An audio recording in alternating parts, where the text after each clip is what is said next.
I am sitting in the highway tunnel control room with my back against a steel door that still has scrape marks from the night somebody tried to pry it open with a tire iron. The door holds. It has held for 7 months.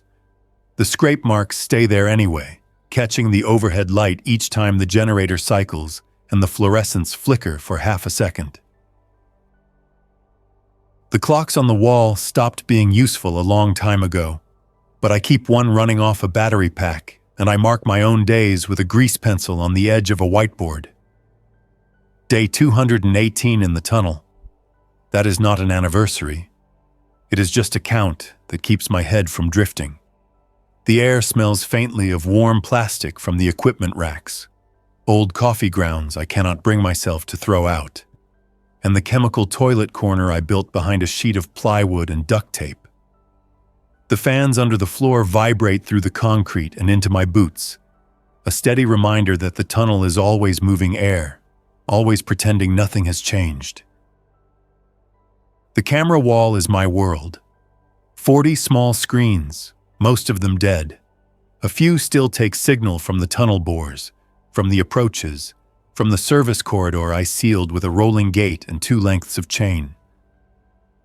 The image quality is worse every week. Condensation sneaks into connectors. Salt from winter road treatment, back when there was winter road treatment, eats what it can reach. I have learned to read motion more than detail, a shape that is wrong, a cluster that moves with no purpose, a line of cars that did not exist yesterday. I hear the tunnel before I trust the cameras. The whole mountain carries sound. Every clatter, every distant shout, every scrape of metal on concrete spreads and comes back, stretched thin and hard to place. Some nights the echoes stack up, and my brain tries to assign meaning to everyone. That is when I clean something. Anything. I wipe the counter. I sort the bolts I have collected. I fold rags. I check the door wedges even though I checked them an hour ago. Staying busy is not discipline. It is survival. The control room was never meant to be a home. It is a workspace with a short, secure hallway, a steel door at each end, and a bank of panels that used to make me feel proud. I used to sit here and manage traffic flow and ventilation settings during storms and pileups. I used to type messages on the electronic signs outside and feel that little hit of satisfaction when cars obeyed. Now I run the tunnel the way a man runs a sinking boat with a hand pump and a flashlight. I keep the ventilation on a pattern that does 2 things. It keeps carbon monoxide from building up around stalled vehicles, and it pushes smells and sound away from my side of the complex whenever I need it to. Airflow is not a force field. It does not stop a person who is determined. It does shift the tunnel's mood. It can hide the scent of food for a while. It can carry smoke away from my door if I have to cook. It can make a group at the far portal hesitate when the wind in the bore suddenly changes and their torches start burning sideways. I have food stacked under the workbench, cases of emergency water bottles from the supply closet, canned chili, crackers, peanut butter, and a stash of protein powder that tastes bad but keeps me standing. I have a small propane stove I stole from a stranded camper in month 1, and a metal pan that I scrub until it shines because rust means illness, and illness means the tunnel wins. I have a radio that mostly hisses. I have a pistol I did not own before this started, taken from a dead man's glove compartment on day 12. I keep it clean. I have used it twice. I do not sleep when I want. I sleep when the tunnel allows it. There are quiet stretches that feel safe and turn out to be traps, and there are noisy hours that end with nothing happening. I have a cot wedged between 2 cabinets. I lie down fully dressed, boots on, flashlight clipped to my chest, keys on a lanyard tucked under my shirt so nobody can yank them away. This morning starts with a change on camera 11, the one pointed at the westbound bore near the midpoint. It is a faint movement, low to the ground, then a second shape behind it. I lean in and tap the monitor housing with my knuckle, because sometimes the picture steadies when I do that. The image sharpens enough for me to see a crawling person dragging a duffel bag.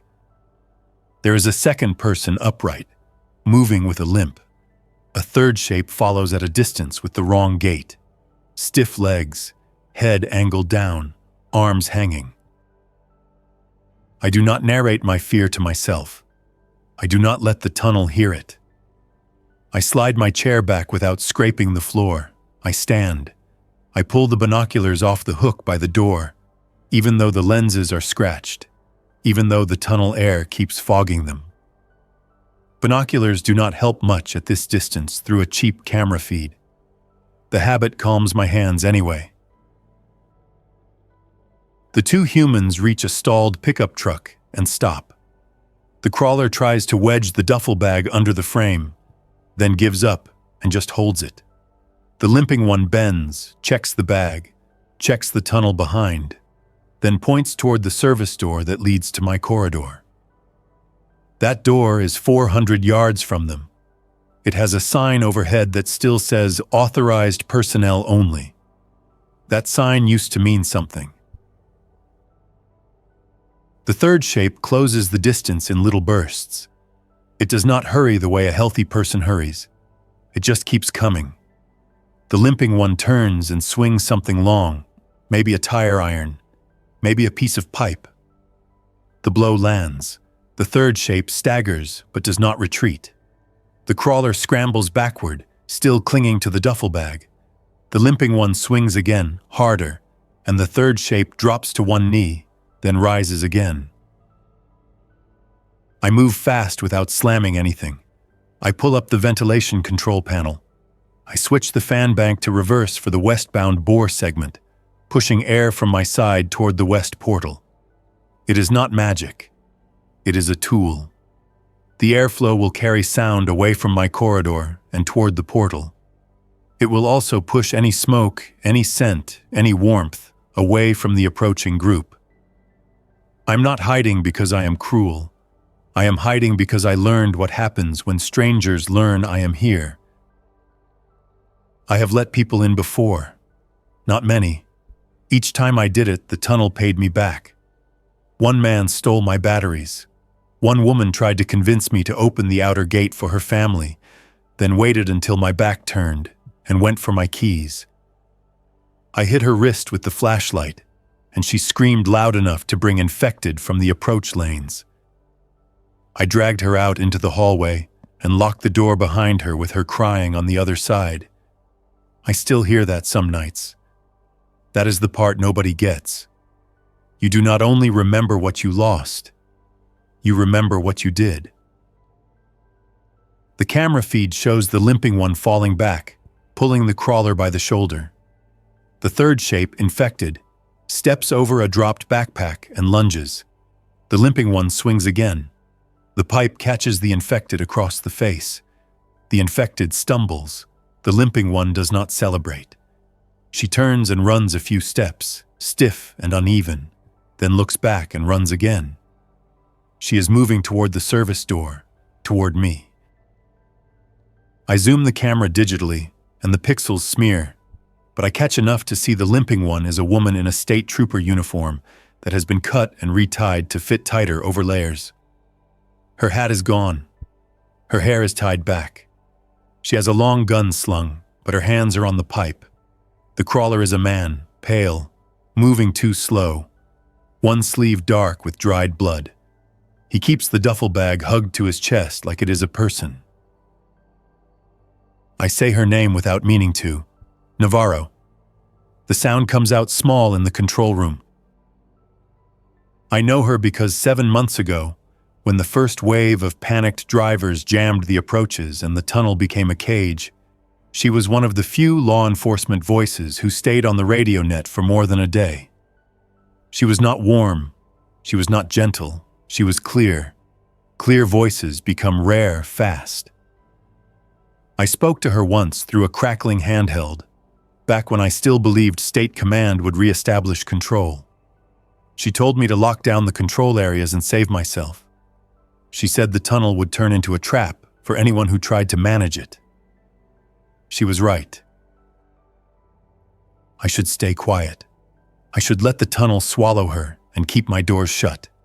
That is the correct move in a world that punishes kindness. My body still moves before the thought finishes. I step into the short hallway, shoulder brushing the wall, and look through the peephole at the outer service door that leads into the bore. A shape slams into the service door window. The glass is reinforced, spider-webbed from old impacts. A face presses against it. Not infected, human, the woman. Her eyes find the peephole area even though she cannot see through it. She tries the handle. Locked. She raises her fist and pounds 3 times, then once more, then pauses. A pattern, not random. Her head turns sharply, listening down the bore. The man with the duffel bag collapses against the wall beside the door, sliding down. His mouth opens and closes. No sound carries through the door, but I can imagine his throat working. He holds the bag with both arms, knuckles white. He is alive. Barely. The infected arrives. It shuffles into view at the edge of the window. The woman steps between it and the door and swings the pipe. The hit lands. The infected recoils, then lunges again. She backs up, not giving ground, keeping her body between it and the man. She is protecting him with what she has left. I unlock the inner steel door behind me first. That is my rule. Never open the outer barrier unless the inner barrier is ready to slam shut. I wedge the inner door open with my boot so it does not clank. I pull my keys out. My fingers hesitate on the outer door lock. The tunnel teaches you patterns. One of them is this. The infected rarely travel alone. The one on camera might be the only one close enough to see, but sound travels and movement attracts movement. Another pattern. People who are being chased will lead danger to your doorstep without meaning to. They will swear they are safe. They will swear it is only one. They will swear anything. The woman slams the pipe into the infected's shoulder, and the pipe bends. She throws the pipe aside and grabs her long gun. It is not a clean motion. Her left leg drags. She tries to shoulder the rifle and winces, then fires one shot. The muzzle flash blooms against the glass and concrete. The infected drops. One shot in a tunnel is not one shot. It is a broadcast. It races down both bores and comes back, bouncing and repeating. The echoes keep arriving in layers for several seconds. I stand with my hand on the lock, listening to the noise keep happening even after the gun is quiet. The woman turns her head slowly toward the bore behind her. Her posture changes. She has heard something else. I open the service door. Cold air rushes in, heavy with exhaust ghosts and wet concrete. The woman grabs the man's collar and hauls him up with a grunt, half dragging him into the doorway. He stumbles over the threshold, still clutching the duffel bag. The woman pivots, shoves the infected's body away from the door with her boot, then steps inside. I slam the door and throw the deadbolt. I do not ask questions yet. I do not greet her yet. I just lock, chain, and brace. The man collapses on my hallway floor and curls around the duffel bag. The woman leans against the wall for 1 second, eyes shut, then forces herself upright. She keeps the rifle pointed down but ready. Her face is dirt-streaked. Her uniform is stained. Her hands shake and then stop shaking when she notices me watching them. "Deshawn," she says. She remembers. That hits harder than anything else. "Elise," I answer. And I hate that my voice cracks on the first syllable. I clear my throat and try again. "What happened out there?" "West Portal Group moved in," she says. "Not infected. People armed. They started sweeping vehicles. He was in the wrong place. She nods down at the man. My partner got hit earlier. He did not make it. I took what I could carry and got out. She is saying it fast, clipped, no extra details. That is who she is. It is also who a person becomes when there is no room left for grief. The man lifts his head. His eyes focus on me, then drift to the control room behind me. He tries to speak. His lips are cracked. The words do not come. He holds the duffel bag out a few inches, then pulls it back in, protective. "What is in the bag?" I ask. The woman answers for him. Ammunition, some food, antibiotics, water filters. He is a freight driver who got lucky. His luck ran out when he crossed the wrong people. I look at the bag, then at the man's sleeve. The blood is old and dark, but it could be his, or it could be someone else's. The tunnel has trained me to look for small risks that become big disasters. Infection is not a rumor anymore. The infected are not myths. Bites matter. Blood in eyes matters. Nobody has a lab test. We have guesses and consequences. "Is he bitten?" I ask. "No," she says. "Gunshot crease across the upper arm. It bled a lot. It is not deep. I wrapped it. He is weak from blood loss and from not eating." She looks at me hard. "He needs water. He needs to sit still." I do not argue. I move. I step back into the control room, grab a bottle of water, then another, then a packet of electrolyte powder. I come back and crouch near the man. I keep enough distance to move away if he lunges. Healthy men do not lunge. Desperate men do. He takes the bottle with both hands and fumbles the cap. I loosen it for him without touching his skin. He drinks too fast, coughs, then forces himself to slow down. He looks embarrassed by his own weakness. He does not apologize. He just keeps drinking in small, controlled swallows. The woman shifts her weight, and I see her left thigh. A dark, wet patch seeps through her pants near the outer seam. She has a wound. It is not a scrape. Her face stays calm anyway. "You are hurt," I say. "It is a through and through," she says. "Did not hit bone. It burns. I can walk." She says it the same way she might say the weather is cold.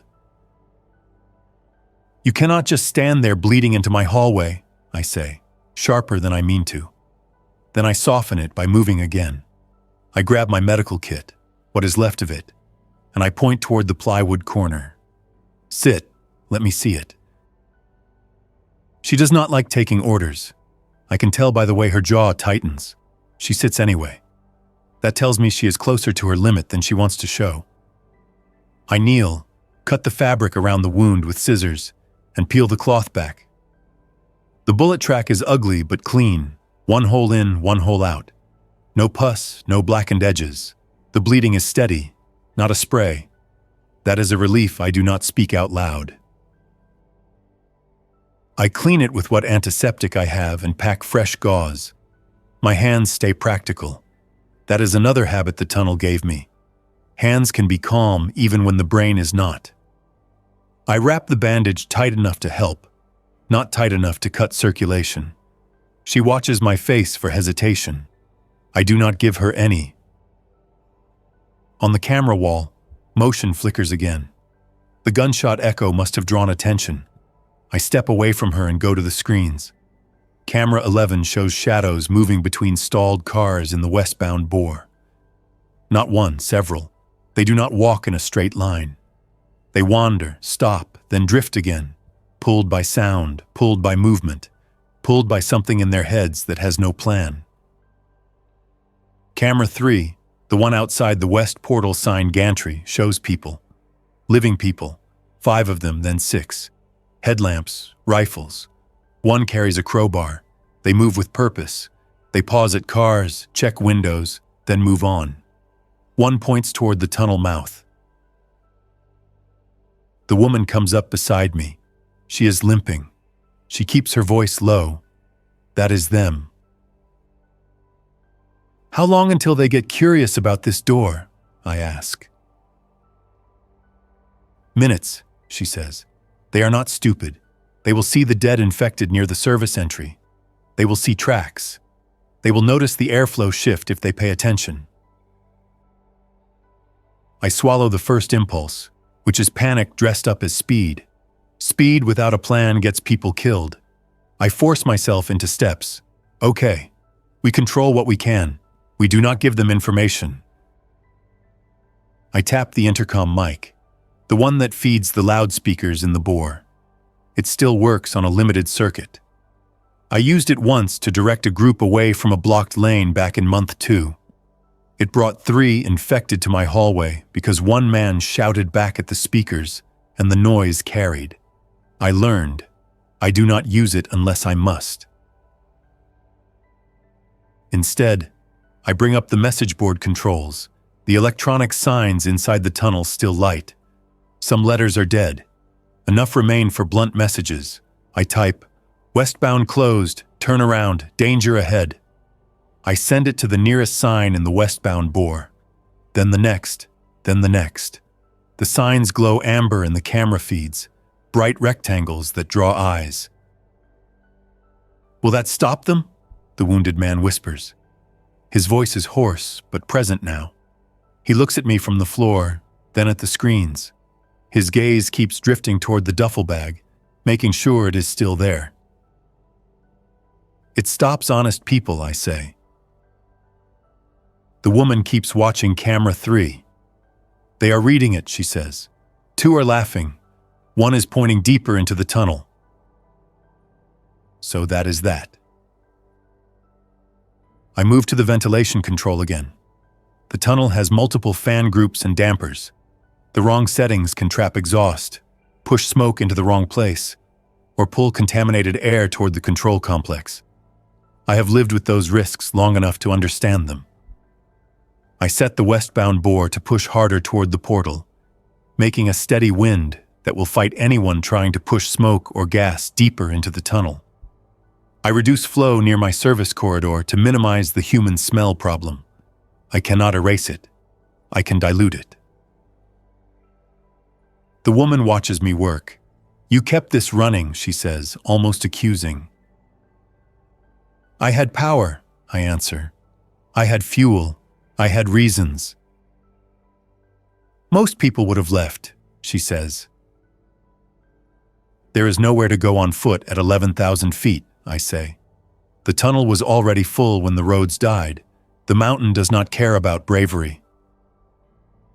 The first impact hits the service door. Not a gentle knock, a heavy slam. Metal vibrates through the hallway, up into the control room floor.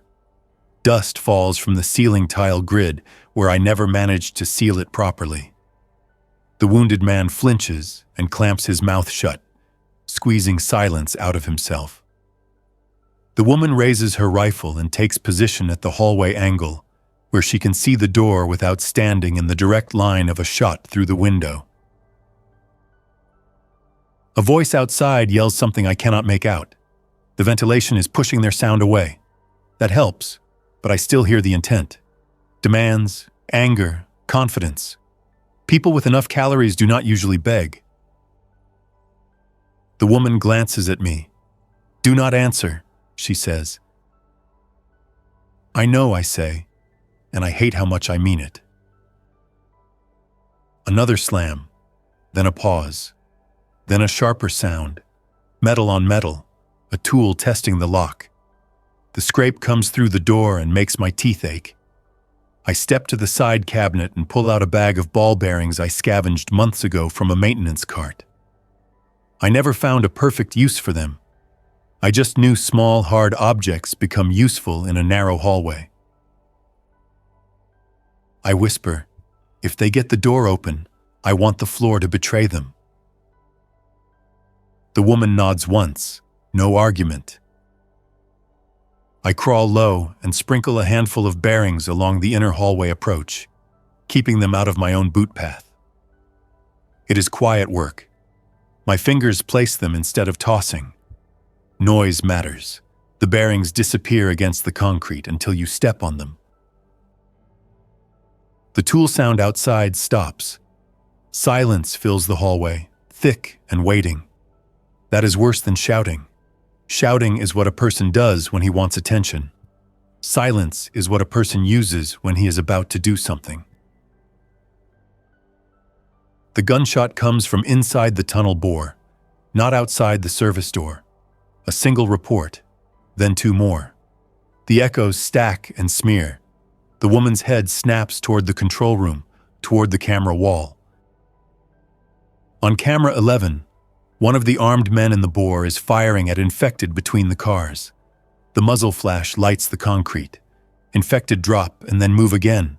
Slow at first, then persistent. More shapes drift in behind them. The armed man backs up, stepping over debris, trying not to trip. One of his friends pulls him by the shoulder and points toward the portal. The woman breathes through her nose and checks her magazine. Her hands are steady now. Action has given her a job. The pounding at the service door returns, frantic again. But it is not the same rhythm. It is not the confident slam of a man with a crowbar. It is fast and uneven, a person trying to get inside before something else arrives. The voice outside is closer now, strained. I catch words. Open! Open the door! Then a cut-off sound. Then another slam. The woman's eyes narrow. They are being pushed, she says. Infected are coming up the bore. They want your hallway as a choke point. I look at her.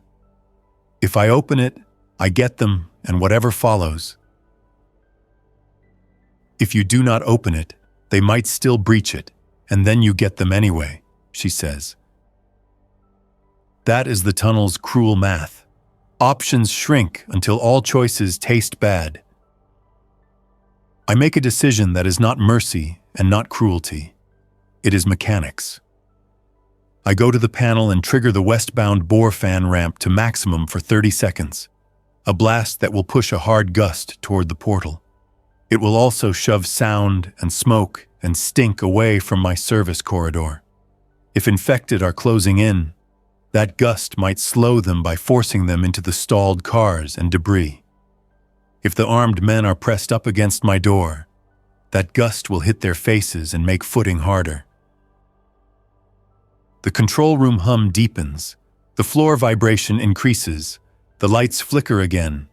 The tunnel becomes a wind tunnel for real, air roaring down concrete. The pounding at the door changes immediately. It becomes scraping feet and a hand slapping the window, more frantic. A face appears in the spider-webbed glass, eyes wide, mouth forming words I cannot hear through the fan roar. I do not open it. I watch through the peephole instead. The face vanishes. A shadow stumbles across the window, pushed sideways by the airflow. Another shadow collides with it. A third shape, lower, jerking, grabs. The glass shows only blur and movement. A hand smears across it and slides down. Then nothing but the trembling reflection of corridor light. The fan ramp ends and the roar eases back to my normal setting. The silence that follows is worse. It reveals faint sounds outside. Scraping, a wet thump, a breathless grunt that cuts off. The tunnel takes it all and stretches it thin. The wounded man in my hallway squeezes his eyes shut, then opens them and stares at the floor. He does not speak. He does not ask me to explain. That tells me he understands what I did. He understands what it means. The woman does not look at me. She keeps her rifle trained on the door and watches the peephole area with tight focus. "You just made enemies," she says quietly. "I already had enemies," I answer. A new sound comes from outside the service door. A firm, controlled knock. 3 knocks, pause, 2 knocks, pause, 3 knocks. Not panicked, not random, a signal. The woman shifts her stance. "That is human," she says. I do not move to the lock. I do not reach for keys. I go to the camera wall first and switch feeds to the closest exterior camera that can see the service corridor approach. The image is grainy and the lens has a haze, but I catch a man crouched near the doorframe, holding his hand up for the pattern again. He has a headlamp off. He is using the darkness. He looks back over his shoulder, then forward again. He is alone. The woman leans in beside me and goes still. That is one of them, she says, the one who watches. He is not the loud one. The man outside knocks again. Same pattern. He presses his mouth near the door seam and speaks low. This time, with the ventilation settled, I hear it. Trooper, he says, I know you are in there. You left blood. You left a dead one. You left a driver alive. We can talk. You open this. Nobody gets hurt. Nobody gets hurt is the oldest lie that still works on tired people. The woman's eyes flick to me. She is asking without asking. What now? I turn off a bank of control room lights, leaving only the monitor glow and one red task lamp. Darkness is not safety, but it makes my hallway harder to read through the window. Then I pick up the intercom mic and do the thing I hate. I do not speak through the tunnel speakers. I speak through the small service corridor speaker outside the door, the one meant for maintenance coordination. It is weak, but close. Go away, I say. My voice comes out flat. Tunnel is closed. Outside, the man pauses. Who is that? Operator, I say. Go away. The man laughs once, low and controlled. Operator with a working door and working power. That is valuable. He shifts closer to the door. Trooper, you know the deal. You step out. You bring the bag. You walk away. Nobody has to press this. The woman's jaw tightens. She starts to raise the rifle higher, then stops. Shooting through a door window is not a plan. It is a gamble that brings more infected and more humans. I keep my hand on the intercom button. You do not have a deal, I say. You have a tunnel full of infected behind you. Silence. Then his voice again, softer. We cleared a lot of it. We can clear more. You open up and you get protection. You can eat. You can sleep. You can stop hiding behind fans. That one hits because part of me wants to believe it. Not because I trust him, because exhaustion makes stupid offers feel reasonable. The woman leans close and whispers, "He wants your controls. He wants your keys. He will take the room." I whisper back, "I know." I speak into the intercom again. "Last warning, leave." The man outside sighs, loud enough for me to hear it through the door seam. "Okay," he says. "Okay, I tried the polite way." His steps move away, slow, not rushed. He is not afraid of me. He's confident I will break. I watch the camera feed. He backs down the corridor and disappears behind a concrete column. He is gone, but not really gone. The woman keeps her rifle up.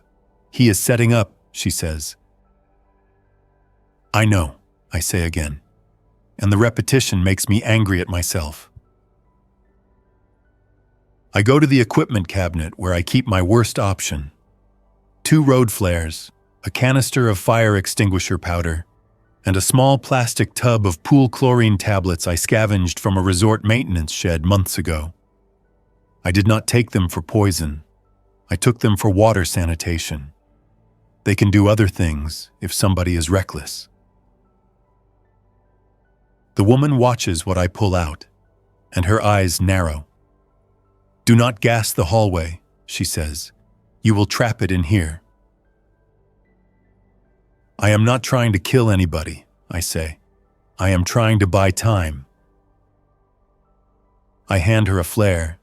If the door breaches, light it and drop it back through the gap.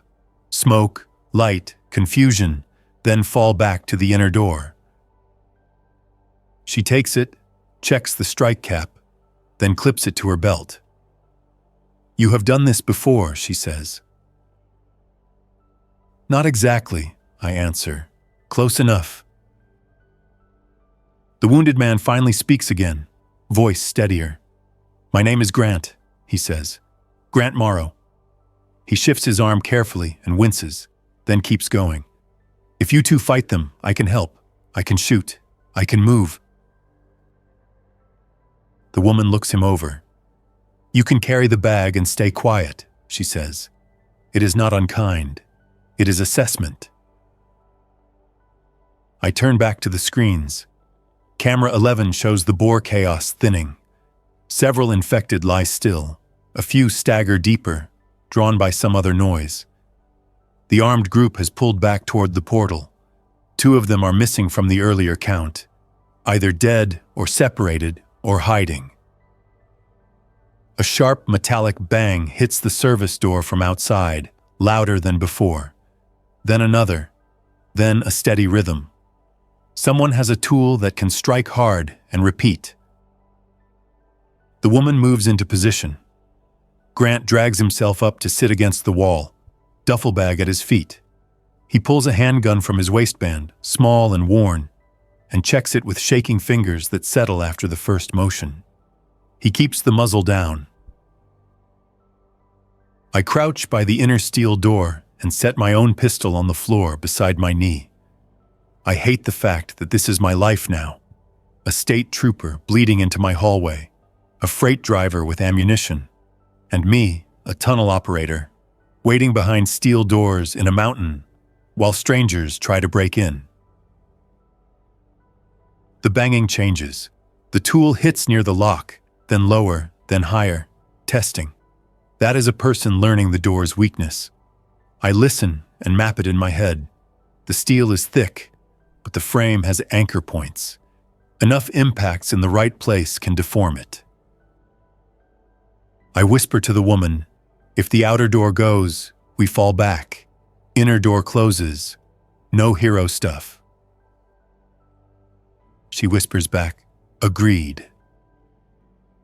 The door shutters hard, and I hear the first real change. A high metallic squeal from the latch area. The lock is starting to give. The banging continues, faster now, confident. I force myself to move instead of freeze. I reach to the panel and kill the corridor lights outside the service entry. If they breach, they come into darkness. Darkness is not safety, but it steals detail. It makes men hesitate.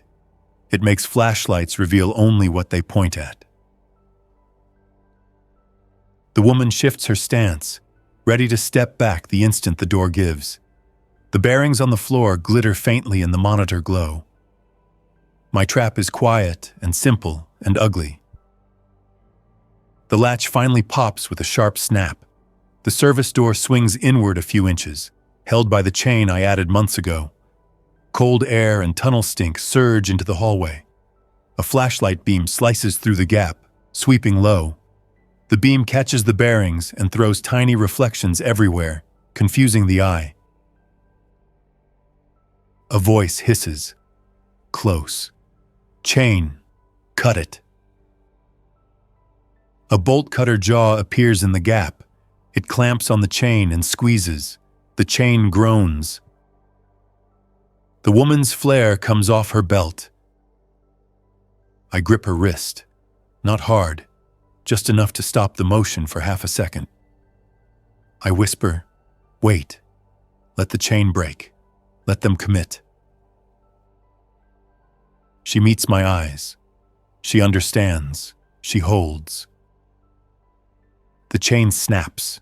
The door swings wider. A boot steps in, heel first. The boot lands on a bearing and slides. The person catches the frame with one hand, swears softly, then steps again, trying to adjust. The second step hits more bearings. The boot skates sideways. The person's shoulder clips the door frame with a dull thud. The woman moves. She strikes the flare, sparks spitting, then shoves it through the doorway gap and drops it onto the corridor floor outside. Red light blooms and smoke pours, thick and aggressive, filling the small entry space. Shouts erupt immediately. Not panic yet, but surprise, confusion. A man coughs. Grant raises his handgun, but does not fire. Good. Shooting is a last resort. I slam the service door shut against the bodies pushing at it and throw the deadbolt back in place. The lock catches. The door holds again, at least for now. The flare outside hisses and pops, painting the small window red. The pounding returns instantly, harder, fueled by anger now. A voice shouts through the door seam, "Open it! You are dead anyway! Open it!" The woman backs up toward the inner steel door without taking her eyes off the service entry. She is limping more now. The adrenaline mask is slipping. I check the camera wall fast, looking for the real danger. Noise at the service door can be a distraction while someone moves elsewhere. I flip to the service corridor camera that faces the rolling gate deeper in the complex. The image shows nothing moving. Good. Then I flip to the emergency stairwell camera, static, dead feed. I curse under my breath, quiet, and reach for the handheld flashlight. "I need to check the stairwell," I whisper. The woman whispers, "Do not go alone." Grant tries to stand. He wobbles. The woman points at him. "Stay." Then she looks at me. "I will cover you." We move through the inner door into the control room, and then into the short side passage that leads to the stairwell landing. I keep my flashlight off until the last second. Light is information. I do not donate information. At the stairwell door, I press my ear near the seam. I hear nothing but the deep tunnel vibration, and faintly, the distant pounding at the service entry. I unlock the stairwell door, open it 2 inches, and shine the flashlight down. The stairs descend into darkness. Concrete steps damp with condensation. The air down there smells stale, unused. No footsteps, no shadows, no whisper of movement. I let the door open a bit wider and scan. Still nothing. The woman's rifle is angled downward, finger indexed. "Your camera died?" she whispers. "Weeks ago," I whisper. "I blocked the lower landing with a maintenance cart and chain. It should hold." "Should," she repeats, not mocking, just marking the weak word. I step into the stairwell enough to check the chain line. It is intact. The cart is still wedged across the landing below. No signs of tampering. I back out and lock the stairwell door again, sliding the key back onto my ring with careful fingers.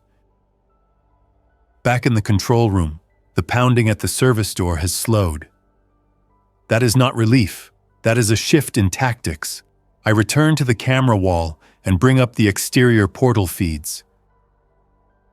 On the west portal approach, the armed group has pulled back from the service entry and regrouped near a line of abandoned cars. 2 of them are dragging something heavy, maybe a battery, maybe a tool chest. One points toward the tunnel mouth again, then toward the overhead gantry where the message board glows. The woman watches with me. "They will try fire," she says. "Smoke you out. Force you to open." I nod. Then we make the tunnel punish them. I type a new message on the boards, blunt and fast. "Fire in tunnel. Ventilation active. Turn back." The words are partly missing because letters are dead, but the meaning is there. More important than the words is what I do next. I switch the ventilation pattern again, pushing a strong, steady flow from the control complex toward the west portal, then cycling it in pulses. If they start a fire near the service corridor, The airflow will push smoke back into their faces and toward their staging area. It will also feed oxygen, which can turn small fires into fast problems. That is risk. Risk is all that is left. Grant speaks from the hallway, voice carrying softly. If they light up cars, the tires will burn for hours. I know, I answer without looking away from the screens. That is why it has to stay small. That is why we stop it early. The woman looks at me. You want to go out? I want to use the tunnel's tools, I say, not my body. I open the cabinet where I keep 2 more things I stole from maintenance. A handheld thermal camera that still works on a good day, and a compressed air horn. The thermal camera is temperamental, but it can see warm bodies through some kinds of haze. The horn is loud enough to reshape a situation. The woman shakes her head once. Noise draws infected. Noise draws infected to them, I say, not to us, if the airflow carries it away. That is the plan, and it is ugly. And it is the tunnel teaching me how to survive inside a place built to move strangers safely. I never wanted to weaponize it. I also never wanted to lock a trooper and a wounded driver inside my hallway. Want stopped mattering months ago. I hand the thermal camera to the woman. Watch the service door window. If you see heat shapes clustering, tell me. She takes it, turns it on, watches the screen blink, then settle into grainy heat gradients. Got it, she says. I move to the intercom again, not the tunnel speakers. I use the maintenance corridor speaker, the small one near the service entry. I do not speak.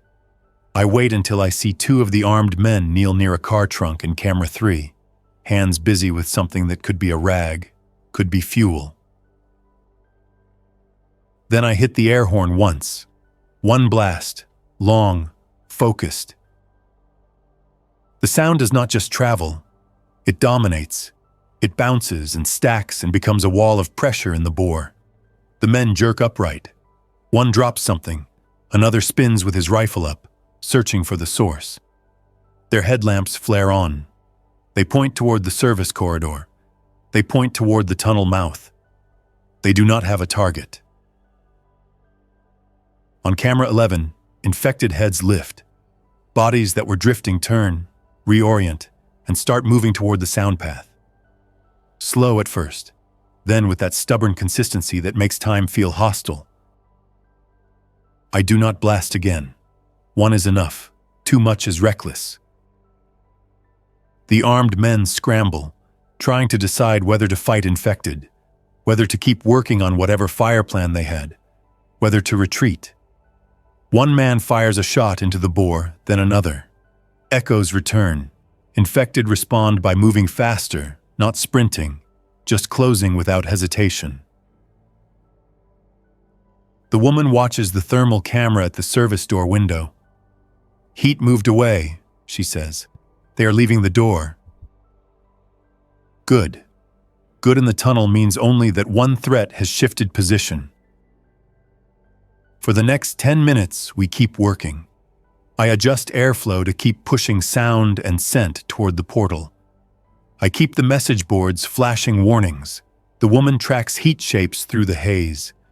Grant sits on the hallway floor, rewrapping his arm, forcing himself to drink water and eat crackers without throwing them back up. Nobody talks much. Talking wastes time and it invites mistakes. Eventually, the camera feeds show the armed group pulling back outside the tunnel mouth. They are not gone. They are repositioning. Some infected remain inside the bore, milling, drawn toward the strongest echoes, then drifting again. The tunnel settles into that uneasy half-quiet that is never safe. The woman lowers the thermal camera and leans her head back against the control room wall for 1 second, eyes closed. Not sleep, just a reset. When she opens them, she looks older than she did an hour ago, You are staying? I ask her. I did not climb and crawl and bleed just to hand myself over, she says. Yes, I am staying. She looks at the racks, the panels, the camera wall. This is a command post if it holds. That is the problem, I say. If it holds, everyone wants it. Grant clears his throat. I can drive, he says. If there is a vehicle that still runs in here, I can move it. I hauled freight for 10 years. I can handle a rig in tight space. There are vehicles, I say. Some still have fuel, some have dead batteries. The tunnel is full of metal problems. Moving one wrong car can block everything. The woman watches me, measuring. You have a plan already, she says. I do. I have had it for weeks, and I kept delaying it because it is dangerous. Dangerous plans get you killed.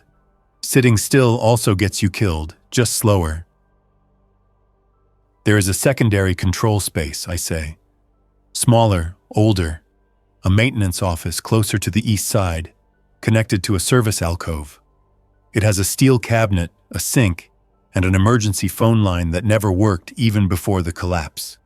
It also has a vent damper access that can shut off one segment hard. I look at the camera wall. If the West group pushes again, I cannot defend two fronts from here forever. The woman nods once. Fallback position. Not just fallback, I say. A split. A way to keep this room from being the single prize. If one side gets breached, the other side stays alive. Grant exhales slowly. You want to move now? Not now, I say. We patch you up, we rest in shifts, and we move at the next low-activity window. I point to the board edge where my day count sits. We do it today. Waiting longer only helps the people outside who have time to plan. The woman looks at the hallway door, listening. They will come back tonight, she says. Then tonight we do not give them a win, I say. We keep the door, we keep the air, we keep quiet. If they try smoke, we push it back. If they try brute force, we fall back and make them pay for every foot. I say it, and it sounds confident. And I hate that I am forced into this voice. The tunnel did not just trap me. It trained me into a person I do not recognize. I hand Grant a small bowl of canned chili warmed on the propane stove. He eats with slow discipline, not rushing, not wasting. The woman sits on the floor near the control room wall and cleans her rifle with a strip of cloth and a dab of oil I saved for months. I check every lock and wedge again. I reset bearings where I swept them aside. I refill a water bottle from my last clean jug. I mark one more line on the whiteboard, because the day is still moving. Outside, somewhere in the tunnel bore, a faint scraping starts and stops. A distant clatter follows, metal against concrete. Then silence. The sound is too far to place. The camera feeds do not show it. That means either nothing is happening or something is happening in a blind spot. Both possibilities demand the same response. Stay ready. By the time I take my first sit-down in hours, the control room feels different, not safer, just occupied. The air has new smells, antiseptic, gun oil, sweat from people who have been walking for days. The corner of my space that used to be only mine now has two other lives in it, and that changes the math of every decision. More heat, more waste, more noise. More hands when the door shakes. I look at the camera wall one more time before I close my eyes for a short rest shift. The West Portal group is still out there. I can see faint headlamp glows beyond the first line of abandoned cars, moving in a slow patrol pattern. Infected still drift in the bore, and the tunnel keeps breathing, pushing air through concrete lungs. This is not a rescue. This is not a new chapter with hope. This is a control room inside a mountain. 3 people trying to stay alive without turning into monsters, while the world outside keeps shrinking down to whoever has food, bullets, and the patience to wait. I set my hand on the steel door beside me and feel the vibration of the fans through the metal. I do not pray. I do not make promises. I just listen, count the seconds between distant sounds, and stay ready to move when the tunnel forces the next decision.